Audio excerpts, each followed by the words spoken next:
Hello everybody, my name is Ashwani Sharma and this is your daily guidance program for SSC JEE 2023।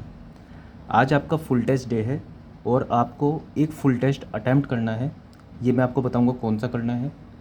मैंने एक सर्वे कराया है अपने Telegram channel पर, जिस पर आप लोगों ने अपने रिप्लाईज़ दिए हैं। उसके अकॉर्डिंग टेस्ट नंबर 15 जो है वो सबसे कम बच्चों ने अटैम्प्ट किया हुआ है, तो आप टेस्ट नंबर 15 ही अटैम्प्ट करेंगे और इसके मार्क्स आप गूगल फॉर्म पर अपलोड करेंगे, जो कि मैं 3 जगह पर अपलोड कर दूंगा। इस वीडियो के डिस्क्रिप्शन सेक्शन में या पिन कमेंट में, और टेलीग्राम चैनल पर भी मैं अपलोड कर दूंगा वो गूगल फॉर्म।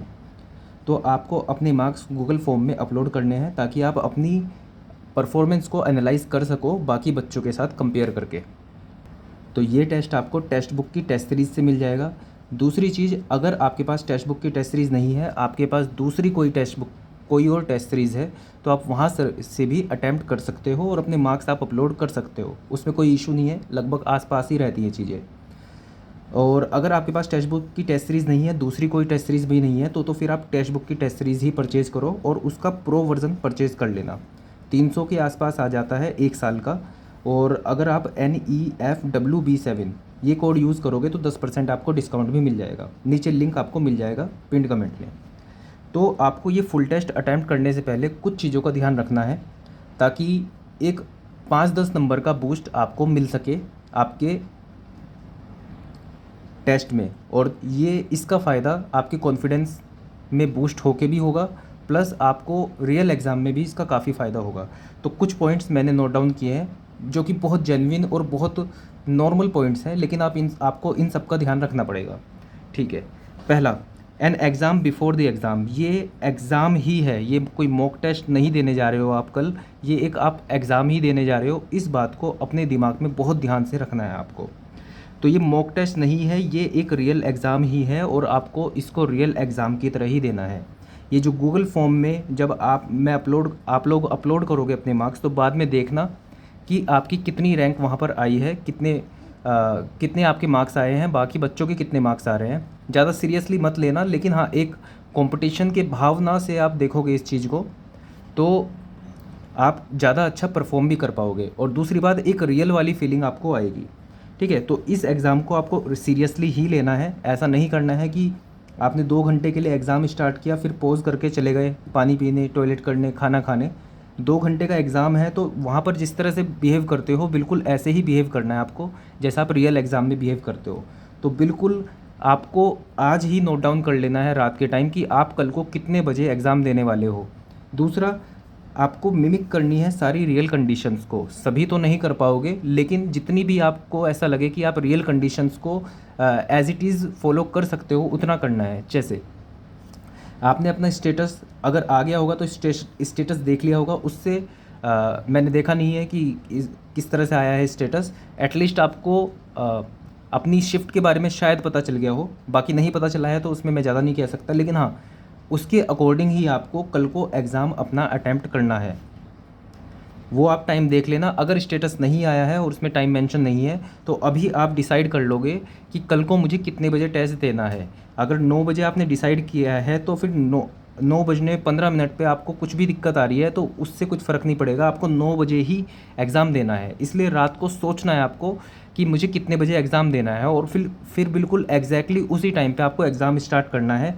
9 बजे स्टार्ट होगा तो 11 बजे ख़त्म हो जाना चाहिए, उससे 1-2 मिनट भी आगे नहीं मिलेगा, क्योंकि CBT टेस्ट है तो तुरंत ऑनलाइन होता है तो एकदम से क्लोज़ हो जाती है विंडो। तो उसके बाद कोई इमोशनल ड्रामा नहीं चलेगा वहाँ पर कि ठीक है थोड़ा सा और टाइम मैं ले सकता हूँ या ले सकती हूँ। पॉज करके कुछ भी किया आपने तो उसमें आपका ही नुकसान है, क्योंकि रियल कंडीशंस में ऐसा कुछ भी नहीं होने वाला है।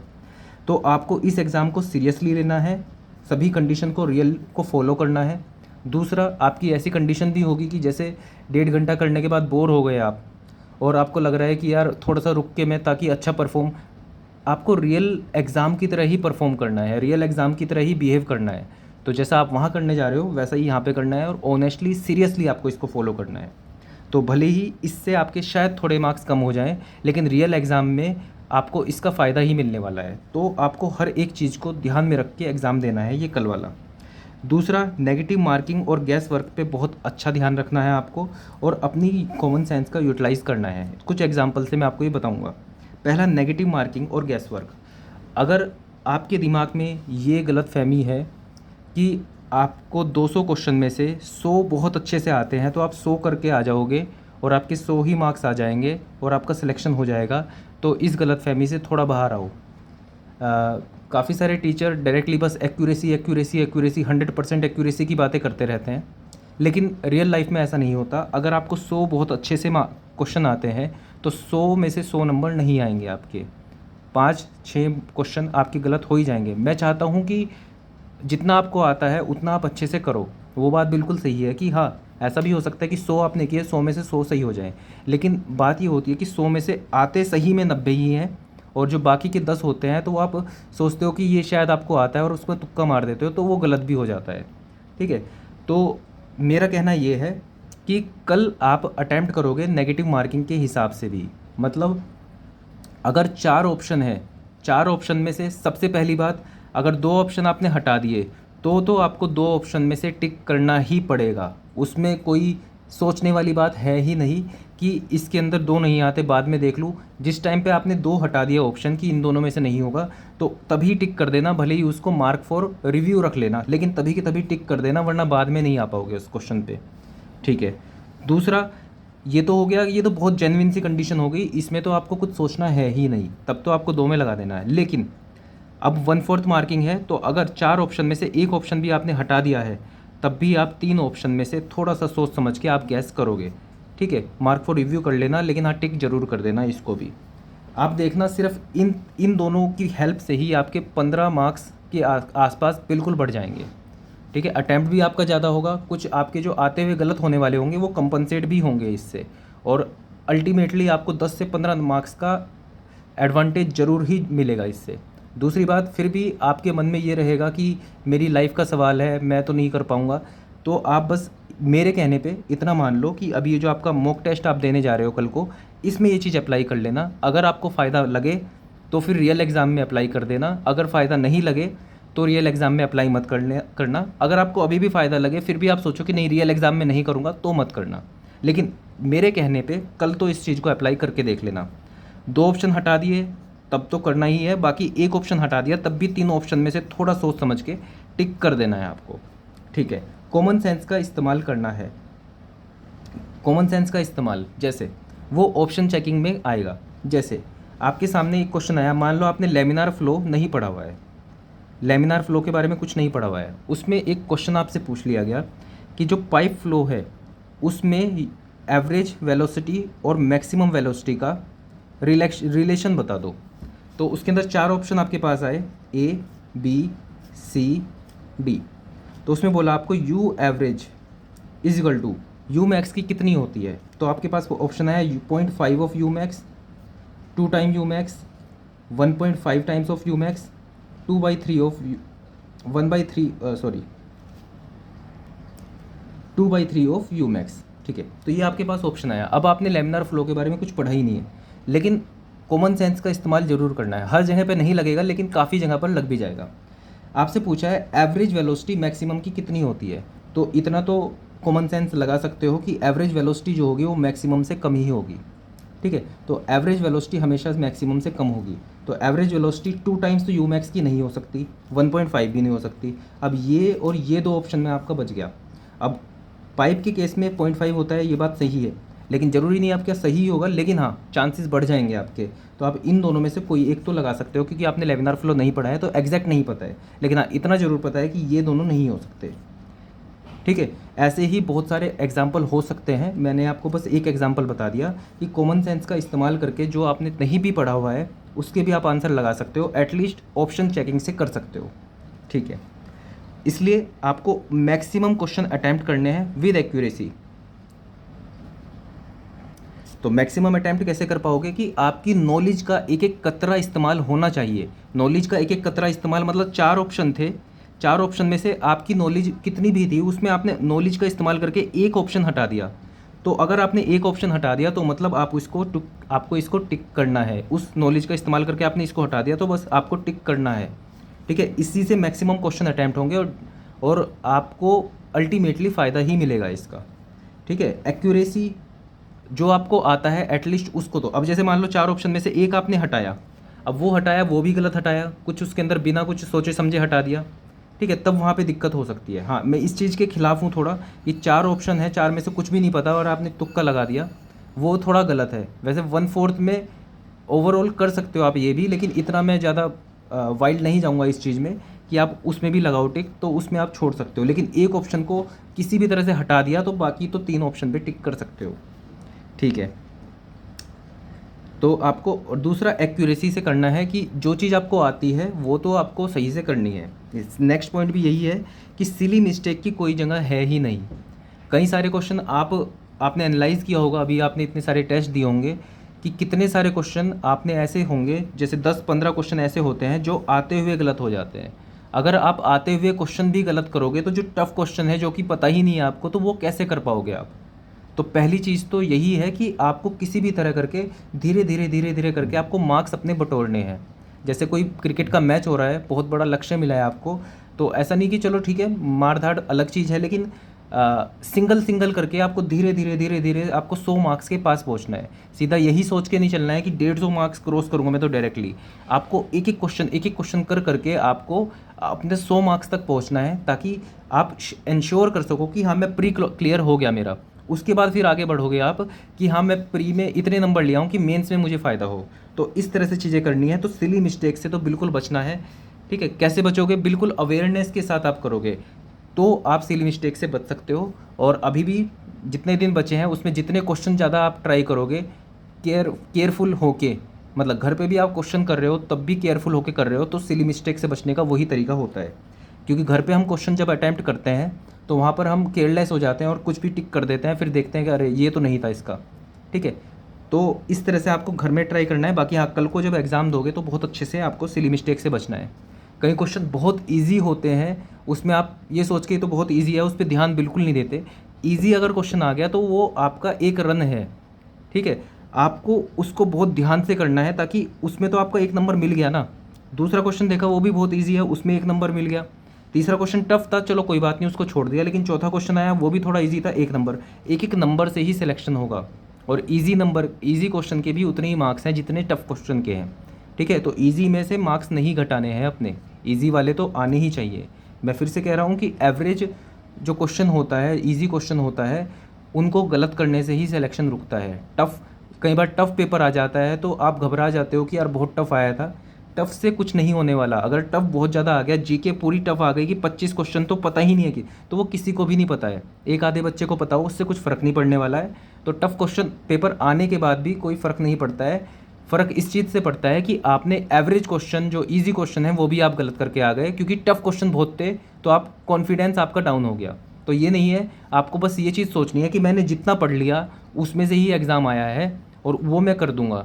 उसके अलावा जो भी क्वेश्चन है वो सब आउट ऑफ सिलेबस है, वो मुझे करना ही नहीं है। ये आप सोच के चलोगे तो टाइम भी बचेगा और अच्छे से चीज़ें कर भी पाओगे। ठीक है, तो try to get at least what you have studied till now. तो जो भी आपने पढ़ लिया है बस वही है सिलेबस, उसमें से ही क्वेश्चन आने वाले हैं, वही आपको करने हैं। टफ वाले छोड़ देने हैं, उसमें से बस कॉमन सेंस लगाने की कोशिश करनी है। अगर लग जाती है तो बढ़िया है, नहीं तो आगे बढ़ेंगे हम। ठीक है, और स्टेप बाय स्टेप आपको बढ़ना है। ऐसा नहीं है कि सीधा 150 नंबर 100 नंबर के लिए आप पहले फाइट करोगे, धीरे धीरे 110 पे आओगे, फिर 120 पे आओगे, इस तरह से करोगे। एक और पॉइंट मैं आपको बता देता हूँ।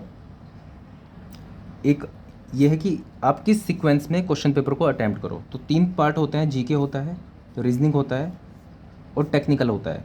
ये भी बहुत सब्जेक्टिव मैटर है, सब अपने हिसाब से करते हैं इस चीज़ को, लेकिन जिनको कोई आइडिया नहीं है उनको ये बारे में मैं थोड़ा सा बता देता हूँ। अपना मैं आपको एक्सपीरियंस शेयर कर देता हूँ कि मैं सबसे पहले जीके करता था।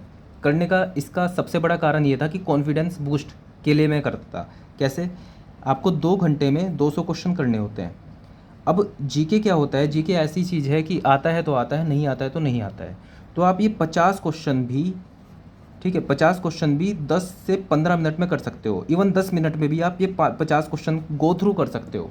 ठीक है, इसमें ज़्यादा कुछ सोचना होता नहीं है और सिली मिस्टेक के भी काफ़ी कम चांसेस होते हैं इसके अंदर। तो 10 मिनट में अगर जो आप 50 क्वेश्चन कर पाए तो अब आपके पास कितना टाइम बचा है? अब आपके पास बचा है 110 मिनट फॉर 150 क्वेश्चन। ठीक है, तो यहाँ पर आपको थोड़ा सा कॉन्फिडेंस बढ़ेगा। पहले क्या था, 2 घंटे में 200 क्वेश्चन करने थे, तो ये सुनने में बड़ा पहाड़ जैसी चीज़ लग रही है कि यार पेपर कंप्लीट होगा कि नहीं होगा। लेकिन 10 मिनट में आपने जीके के क्वेश्चन अगर जो ख़त्म कर लिए, 15 भी लगा सकते हो, ऐसा नहीं कि बिल्कुल आते हुए। बस ये बात ध्यान रखना कि बहुत ज़्यादा जल्दी में वो चीज़ें लूज़ मत कर देना जो आपको आती हैं, कि जीके के क्वेश्चन भी गलत करके आ जाओ।